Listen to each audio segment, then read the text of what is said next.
everyone, and welcome to episode 8 of the podcast. Just want to do a mini introduction like I did on the last one, and say hello to everybody. And just before we go into this episode, to say that I was joined again via Zoom, of course, by my lovely friend Lydia. And I just wanted to put a little warning before anybody watches or listens that we talk about could be a trigger warning for some people and a sensitive topic of abuse in a relationship. So I just wanted to put that out there in case anyone decides not to watch or listen. But I really hope you do, because Lydia shares her personal story and I think it could be really, really helpful to people that have went through a similar thing, or to someone like me as a friend, to spot warnings in case a friend or family member ever goes through something.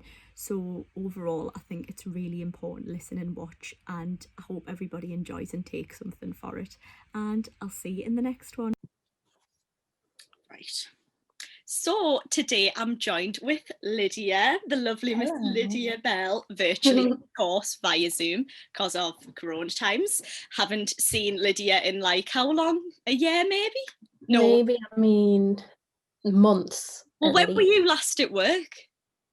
October. Is that how long?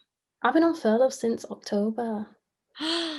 Oh my God. Well, to be fair, Lydia, for a bit of context for people, works at Mango, so like the concession like next to me, and that's how we know each other. We're like work buds. And Mango is like not a big concession, so there's not a lot of them that work there, and Lydia just seems to be like the furlough gal. Like furlough forever. Every time we're like come back to work, Lydia's just been told, no, it's fine, you're not back yet, you can stay at home. I mean, to be fair, I think it was a personal thing at first, but really you don't want to be back, so it's all right. It's fine. It's totally fine. How are you feeling being off at the minute? Like, I was saying this to Katie in the other episode, like, do you feel like you're ready to go back? Like, are you bored yet, or are you just fine being off? With uni, I feel quite occupied. But yeah. I think if I didn't have uni, I'd be like, oh my God, I want to go back to work. Yeah, like, but right now, I'm all right. I'm just chilling.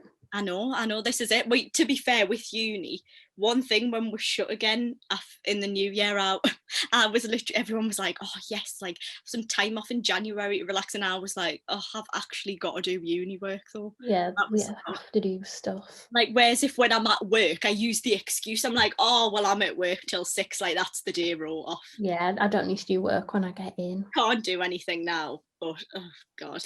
But yeah, so Lydia and me are both furloughed, so yeah, we're furloughs. Do you know what I mean? Furloughs. And you're doing your masters at the minute. Mm-hmm. I mean, very brave choice. I mean, not regretting it, kind of regretting it. You know, it's all online, so it's stressful, but I mean, it's something to do. Yeah. What is the title of it again? What are you doing it in? It's a tongue twister. Creative and Cultural Industries Management, MA. Oh, what does that even entail though? Is it like businessy? It's like leadership in arts. Ooh. Basically. That's my way of saying it now. Yes. I'm wanting to go into art galleries. Mm-hmm. So hopefully I'll get a job at the end of it, but we'll see. Oh my God, I know. I was on a tutorial just before, which I was telling Lydia before we started this call, and I forgot to tell you, she was like, so, because basically our proposal for this year is a business proposal, but like a lot of the people on my course actually do have their own independent businesses, which is brilliant. Like some do textile stuff and whatever, so they're actually like taking it like as a serious business plan, like by the end of this year they want to actually put it towards their business. Whereas if like me and a few other people, we're just doing it to like pass the year, do you know what I mean, and like get the degree. So she was like, and I was taught about contacting manufacturers, and I was like, the thing is, I was like, I just don't want to waste people's time, because obviously I don't really want to get the stuff made, but I need to get like prices and stuff for like evidence for my thing. And she was like, so you're not actually taking this forward? And I was like, oh no, like I'm just doing it for the year. And she point blank it was like, it's a third year of my degree. She point blank went to us, so what are you doing next year? Like, as if I was supposed to like have a life plan sorted. Yeah, and as if I was supposed to be like, oh, well, you're doing this in your third year, so are you not taking this forward? I was like, oh, well, I mean, just finish uni and get a job. Hopefully, I was so taken aback, and I was like, I hope you don't want me to be. Like, I thought our next question was going to be like, are you going to do the master's course? Because then I would have had to be like, I'm literally on the verge of a mental breakdown now. So the answer currently would be no. No, please stop asking questions. But I couldn't believe it. She was like, oh, so what you do next year? I was like, I mean, finishing this hopefully, and just like getting out, like making a beeline. I was like, oh God, I felt so awkward. But I think it's because loads of our course are actually taking it further, which is like absolutely brilliant. But I think it's because some of them are a bit older as well. Like some people in my course, like in the 30s, and they've had like their own sort of businesses throughout the years, which is mint. But then I was like, hun, I'm just doing this to complete the third year. Something to do. Honestly, I just need to get this degree and just bounce. Like that's my plan. Like when I was doing my fashion undergrad, some of the girls on there like had jobs set up in second year for when they graduated, and I was just there like, not me. No, not happening for me. Yeah, I'm doing my own path right now. I wish I was that person, but yeah, unfortunately I'm not. Maybe Lydia, someday we might be that person. One day I will be boss bitch, but today is not that day. No, today in January 2021, it's not that day. Not that day. Oh gosh. So in my intro, people who are listening or watching will know like sort of what we're talking about today, and it is I will have said it in my intro, but I'll like say it again for anyone who's listening. It is a bit of a triggering topic, and we're talking about abuse and abuse in relationships, and the reason I'm talking about this with Lydia is because Lydia has experienced this and been through this. So I mean, it's relevant always, but I mean, it's a relevant topic always, but I think even now in COVID, there'll probably be a lot of people who feel like they may be stuck in a situation because they're living with someone and now can't leave, or there could be a million different situations that's happening. So I thought Lydia would be a good person to like just share her story however she sees fit, and hopefully it might help someone, and someone might listen and be like, you know what, I am going through this in the minute, and it's not right, or it might help someone. Or even for me, luckily I haven't been through anything like this, but it's an educational thing all around anyway. Just even for people that haven't, I think it's good to hear things like this and to keep the conversation going, because Lydia's a young person, and if it wasn't for you and lots of other people like speaking about things like this, then they wouldn't get spoken about, basically. So I'm gonna let Lydia take the floor and just explain her story. Okay. I'm gonna give a bit of context because I think that is important. Like how I met this person, it was a very normal situation. It was through friends, a very popular, well-liked person. And the whole thing just started off very normally, how you would for a relationship, made me feel safe, was quite protective, could open up, and was very complimentary about my appearance. And it started off how you'd want a relationship to start off. So there's no red flags, and you can't look back and be like, if I'd known. Well, this is it, that like you were never to know in an early stage that like that would ever happen. So it did start off very normal, and I think very slowly, I mean, the relationship wasn't very long, but what happened after carried on for a very long time. Right, okay. So in a short few months, it went from very nice and very happy and whatever to slowly deteriorating into this thing that was really abusive. And it wasn't just emotional and psychological, it was sexual assault, it was physical, it was the whole lot. And it was like bit by bit it started to happen. So I think it started with things like, how many people have you slept with, Lydia? And you'd be like, oh, whatever, I've had this many boyfriends, blah blah blah. Okay, and then like, what do you like want to change about yourself, and you'd be like, oh, I don't really like this, like I don't like my body, or I don't like the way I look So today, or do blah blah you blah. think when like little things like that were happening, that was maybe like set up for him to get like an advantage on knowing maybe what you're insecure about or things like that, where probably the time you probably just thought, oh, he's just asking us these questions, when really it was probably the setup to like worse things coming. Definitely, that's the only thing that I look back on and think, oh my god. But sometimes it's a normal thing for people starting out in a relationship. Yeah.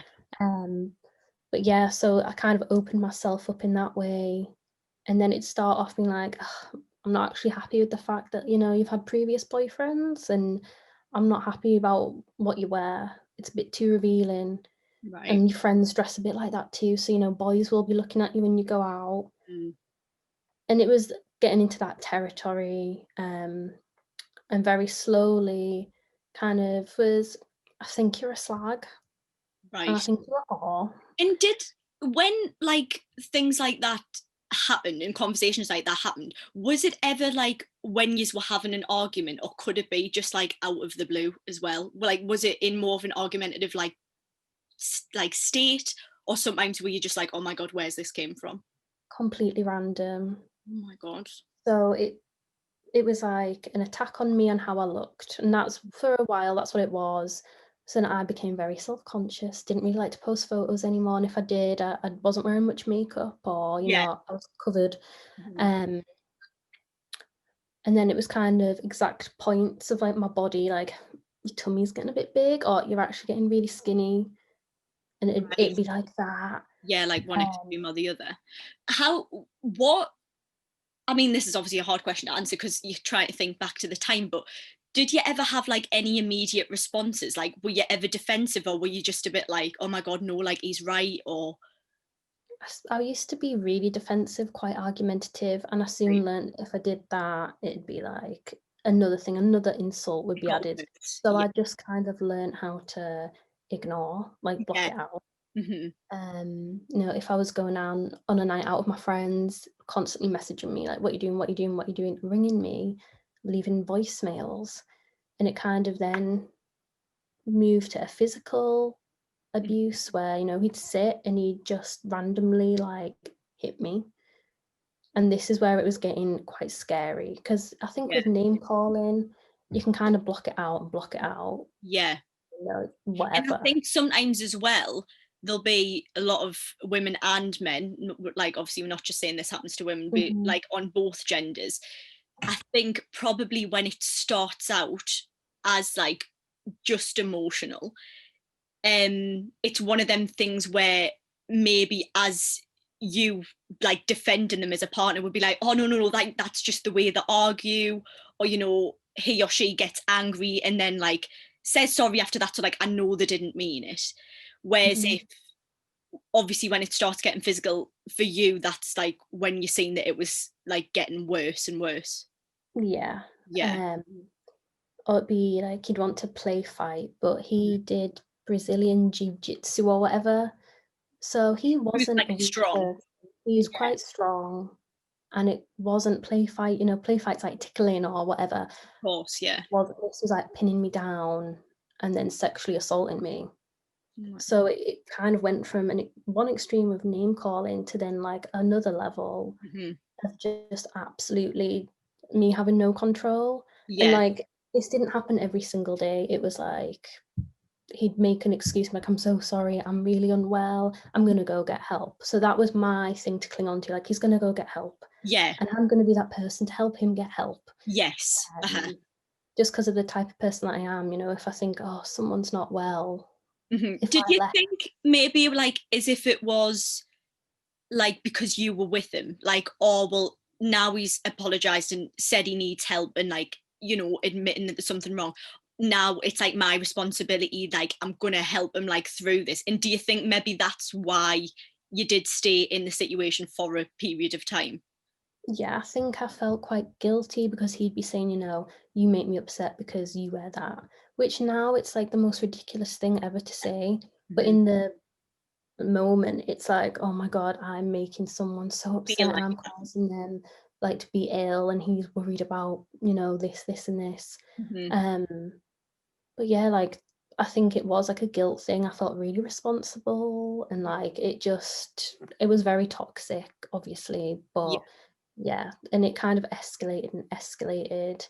And I was punched in the face one time. What can you remember, like what the lead up to it like that was? So he then decided that, you know, I wasn't allowed male friends, and a male friend had messaged me Hmm. saying he'd got a job, and I Right, hadn't replied to the text. So my friend messaged me on Snapchat, right. and Did that start like as if you were talking to someone else, sort of thing? yeah, and I was like, "This is my friend. Hmm. There's nothing there. This is my friend." And yeah, I had to like escape after he'd Where put. were you? Were you like at his house or like at your house or?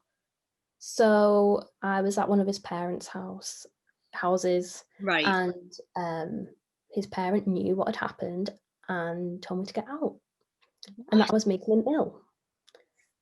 Which Oh, honestly, like I think that for me was the moment where I was like, "Oh my god!" like what's Like going on? there's people here protecting him that know exactly what's happening. Oh Um, my gosh. so yeah, that was kind of like the gist of the relationship where I'd try and leave Hmm. and I'd get dragged back in. Back in. Yeah. "Oh, I love you, blah blah blah." It happened again. So it was this cycle of like abuse, abuse, abuse, then no, no, no, I'm so sorry, and then abuse, and then yeah, that's how it kind of went. Um, and there was like loads of little things that just kind of pushed me Mhm. to tell someone. I mean, Yeah, I'd I was get gonna say, these. at what like point was the point where you did like tell even a friend or anything? Like going obviously back to sort of maybe at the start when it was the name calling and stuff, would you like say to a friend like, "Oh God, he called us a slag," like that's really bothered us, or did it? Was it when it got physical that you decided to like say something? I think the first time I told someone was quite early on when Mhm. it started, and I didn't know how to tell my friend, so I just sent a screenshot of a text Yeah, because he didn't live in my town and he didn't live in the city that I went to uni. He right. lived quite far away. Mhm. Um, so a lot of the time it would be abuse over text Over as the well. messages, yeah. So it wasn't like an escape, like as soon as I got home it stopped. It was like constant. Mhm. Um, and I remember just sending a screenshot and she was like, "What?" And that's how it kind of the conversation around abuse happened for me. Yeah, That was like one friend, and then I told another friend, and then I told another friend, and it became a bit easy to be like, "This is happening." And when I go visit him, you know, and I took a selfie the other day and I saw bruises on my chest, like I think that's from him. And then it all just kind of added like up to this point yeah, where I had a support group around me. The only people that didn't know was like my mum and my dad, because I was like, if my mum and dad know, it's going to break the hearts. So I yeah. had to keep it in for quite a long time. Mhm. Um, And with a friend, like obviously as a friend, it is easier said than done because like when you're not in that situation, like for example, I've not been in that situation, so if a friend was to come to me or like you were to come at me, obviously we didn't know each other at the time, but if you were to come to me, it would be so easy for me to say, "Oh my God, Lydia, like you need to finish him, like what you're doing, that's so bad, like you can't do this, blah blah blah."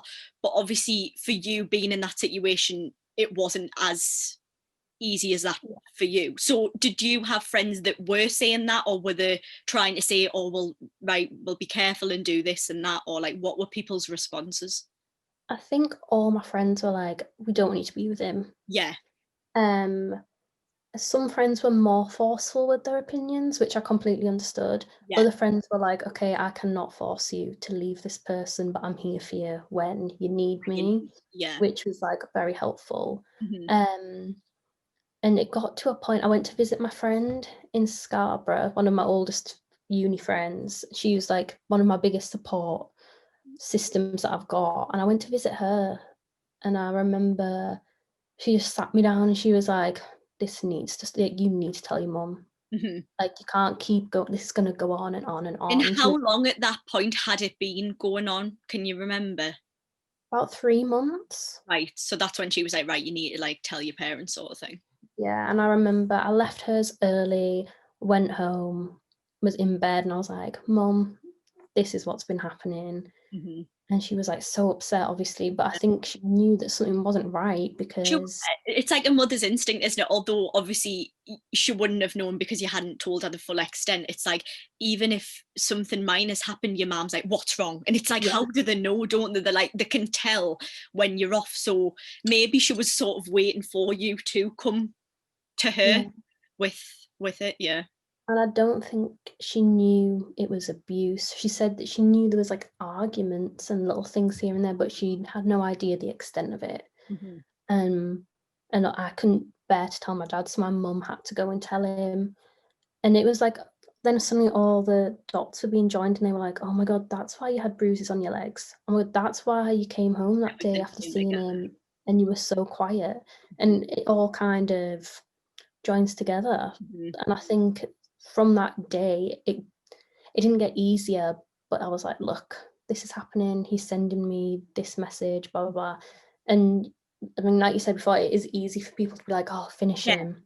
Of course, yeah. For someone that's not Oh, in the situation, and I completely respect that. Like I say, I will never understand, and hopefully will never have to.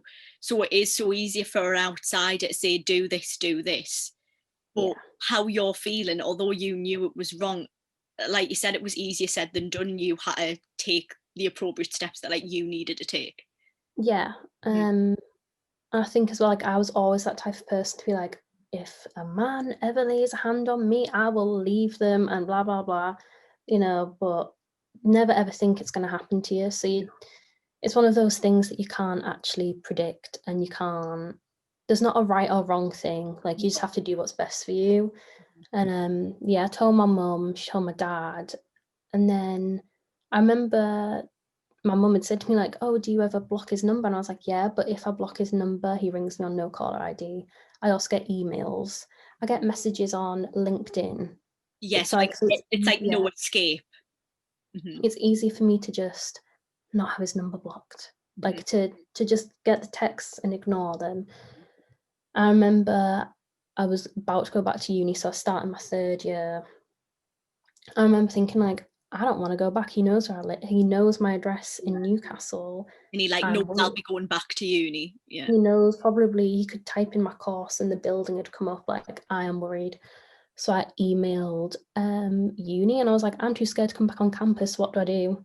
And Hmm. they put me in touch with like a counsellor. Hmm. And I told her what was happening. I was like, he's still messaging me, I try and block him off my Snapchat, but then he goes to another social media. He's now started harassing my friends. Like it was getting very out of control. Hmm. And she was like, the police need to be involved. And I was like, no, don't want the police, don't want the police. I was like, I cannot deal with that. She was Hmm. like, no, like your like safety is in jeopardy here. Like you Yeah. need the police to intervene. And I think that is probably the reason why I held off from telling people for so long. Yeah, because you just know, don't you? Like people's immediate response is going to be like, right, well, we're marching straight down the Yeah. police office now, and like we're getting this sorted.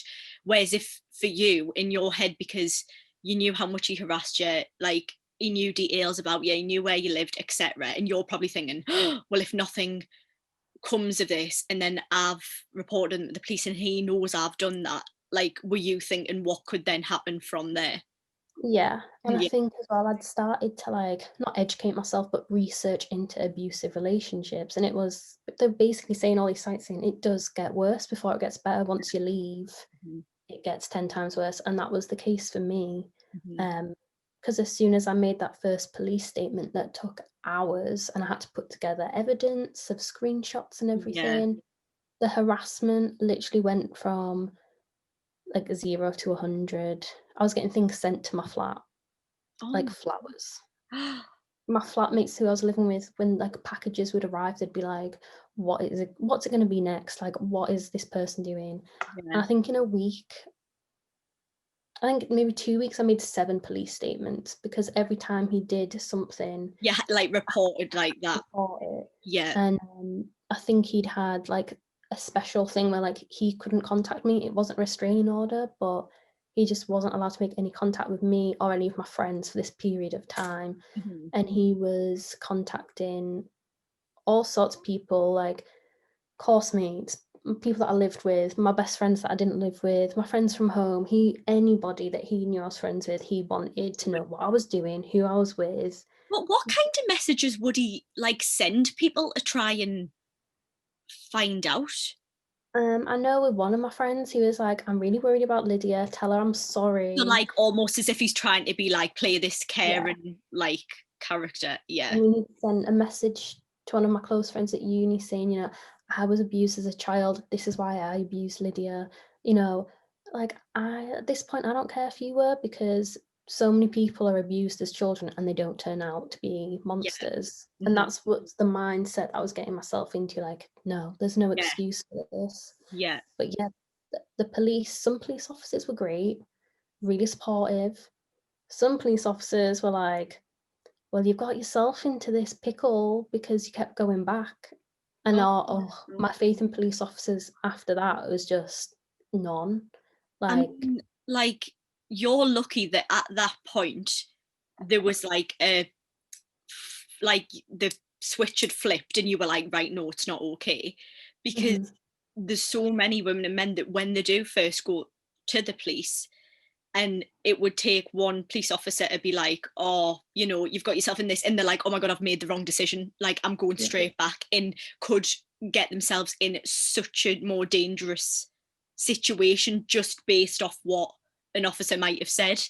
yeah, So it was like, disheartening. yeah, But I'd made that many statements that I knew what was going on was wrong. So yeah. it was like whatever to them. Mhm, Um, and yeah, it kind of stopped mhm, after a while. One of his friends messaged me saying this person that had been abusing me had ran away from home. No one could contact him. They thought he'd killed himself. And he'd sent me this like suicide note over email. And I just ignored his friend. I was like, yeah, it's not "You my, have no place messaging me. Like, if he does something, it's not my responsibility." And it's just an example of men using women as like emotional punch bags. Like, "Well, yeah, you caused this, so you need to go and need fix to like it." sort it out, like as if his Yeah, friends like, right, well, you need to sort this out because we can't find him, like as if yeah, that's then your problem. Yeah. Do you do like, well, I don't know if you know this, but if you don't, did his friends know what was going on? yeah. And did Because I wasn't the only girl that it happened to. right. I was gonna go back to that when you mentioned the parent thing defending him. And I Mhm. thought for that to happen in a household, has this happened like more than once for them to sort of know what he's like? I mean, I've been in contact with the previous girlfriends to me.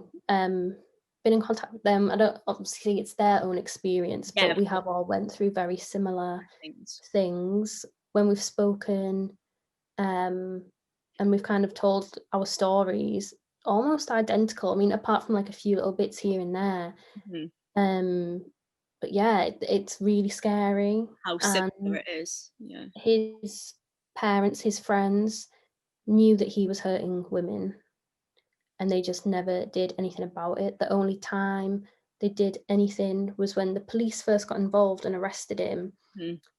And I think he went to like 5 therapy sessions Right. So like, when he could have done that all along. yeah, So yeah.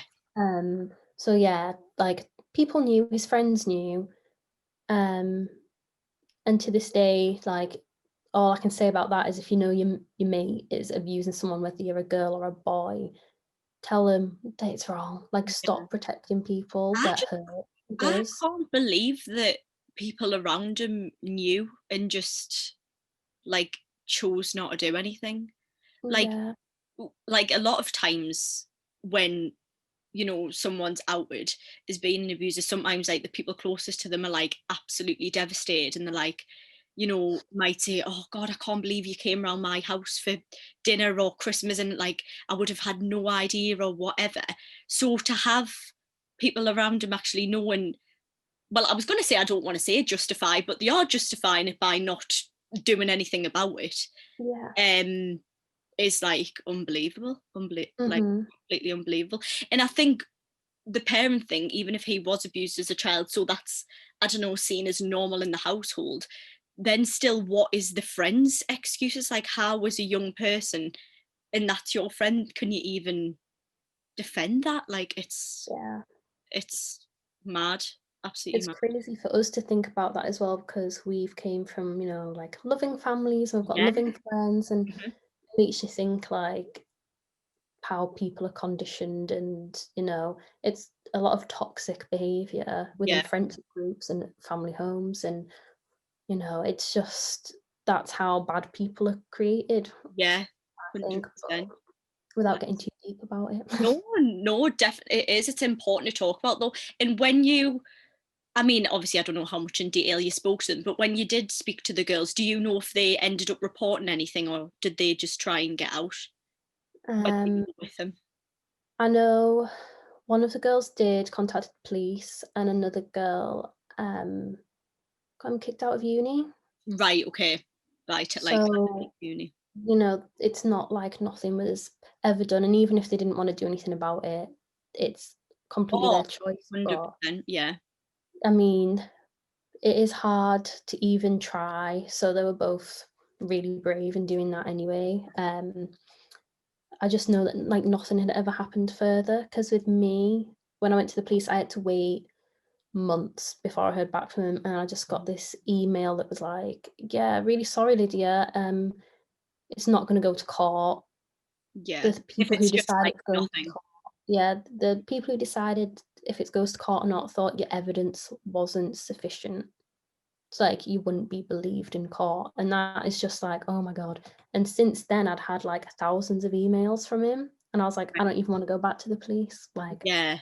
it's not worth my time." Like as if to say that what you brought forward wasn't sufficient, as if it's like normal to contact somebody that Yeah, much in the type of like messages, and it's like it's mad. But this is why, like going full circle of just when we first start talking, why it is so important to talk about, because this is why a lot of people choose not to say anything, because they think that 9 times out of 10, like it's either not going to go any further or they're just not going to be believed, like point blank. yeah, um which is obviously awful.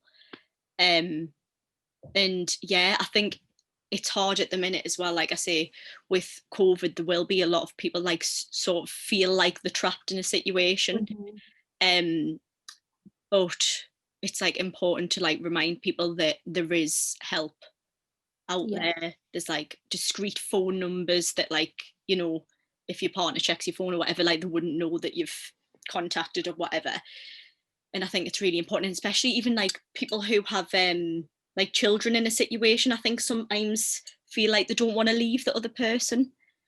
yeah, Which is obviously difficult if you've got like a child in a situation, but just to remember, obviously, like you and your child's safety is much more bigger and definitely. important, and there will be places that people can go. Do you know what I mean? If you have got, I mean, God, it's a brief and big question, but what would your like advice be at anyone, even it if they're in early stages, or if it doesn't go as far as being physical, or even if it does, like what would your advice be to people? Definitely confide in people that you trust, whether that's a friend, a family member, whoever. Like, if you have someone that you know you can trust, that is like the It's like best the first thing. step, isn't it? It's like getting it off your chest, like Yeah, telling and somebody even else. like for me, I used to find it really difficult to verbally speak about how I felt. I'd always have to write something down or whatever. So Yeah, just by sending a screenshot or like writing to somebody and being like, "This is what's going on, please can you help? Like, you're my friend, you're a family member, like whatever."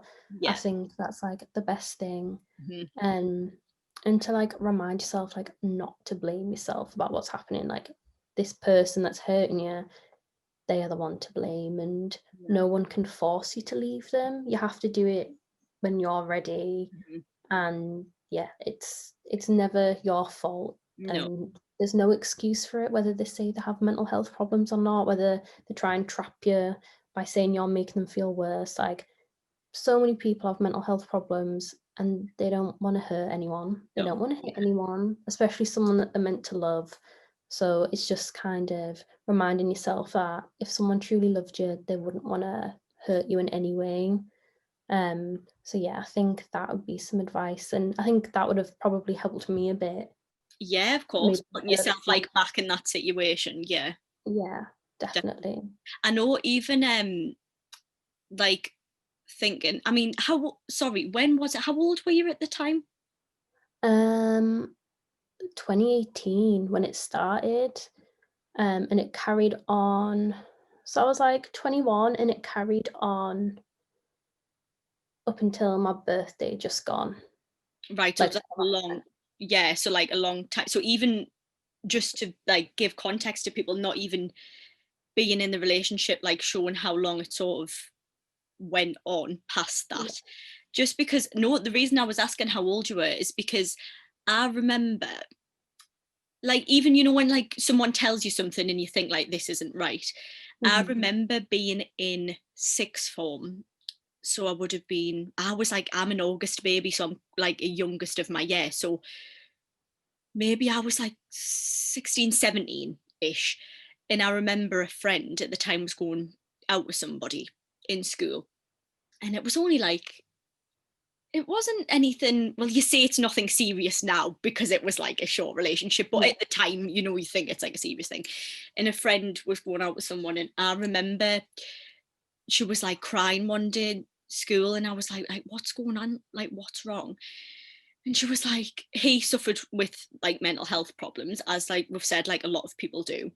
And she had said to me previously, like, oh, I don't want to be with him anymore, not because of his mental health problems, just because the relationship wasn't working. She was like, I don't want to be with him anymore, whatever. And I was like, you just need to tell him how you feel and whatever. And she was like, no, I'm scared too because he suffers with his mental health and blah blah blah. And I remember being like, I know, but that's not, you know, that's not a reason to stay with somebody, you know, Yeah. if you were.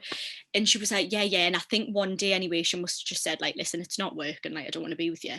And the next day, I don't think he must have came into school and she did, and she had this like really long message, um like really like emotionally abusive, like saying like, oh well, now you've made me feel like this, and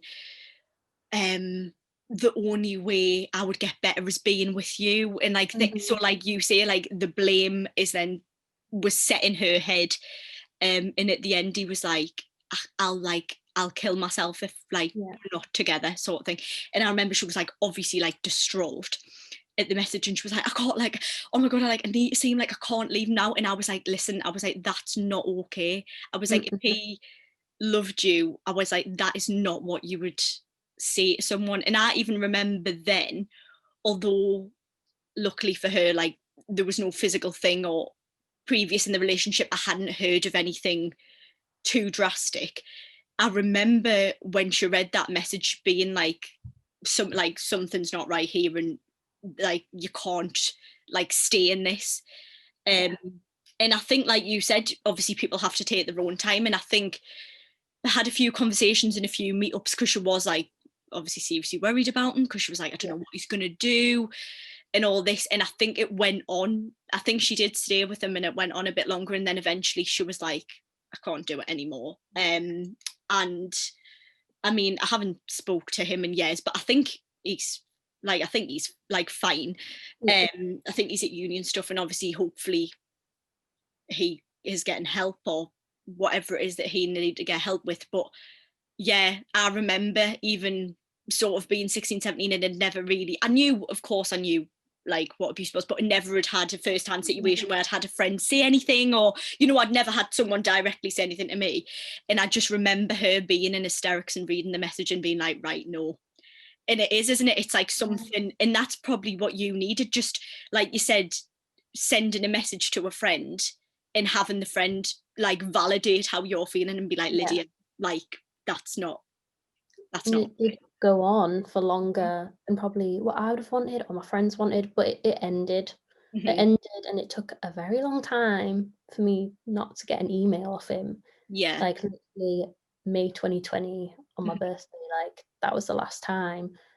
Um, and it takes a while, and it does get probably a little bit worse before it can get better. But Yeah. I mean, it's affected me still to this day. Like these situations Well, I was don't going to really. say, like, May, God, that's only like a few months ago in hindsight. It's not as if you've said this has happened 20 years ago, because people that it has happened to 20 years ago still like have suffering, do you know what I mean? So I think you need to give yourself credit for, you know, how strong you've been since then, do you know what I mean?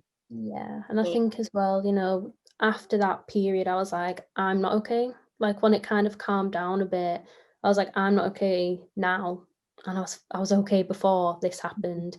Something's changed, and I ended up going to therapy, Yeah. and I have like a therapist and a psychiatrist, and I've been doing that now for 2 years, and like it has honestly just changed my perspective on life. Like, you know, I was diagnosed with PTSD and anxiety from this ordeal. Yeah. And like over the past 2 years, my life has just changed because I know how to deal with stuff. And yeah, it's, you know, sometimes after these things, you do need a little bit of help, and it's okay to accept help as 100%. well.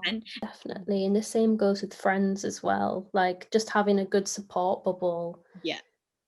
Oh God, I just said support bubble. That's a Oh COVID yeah. term.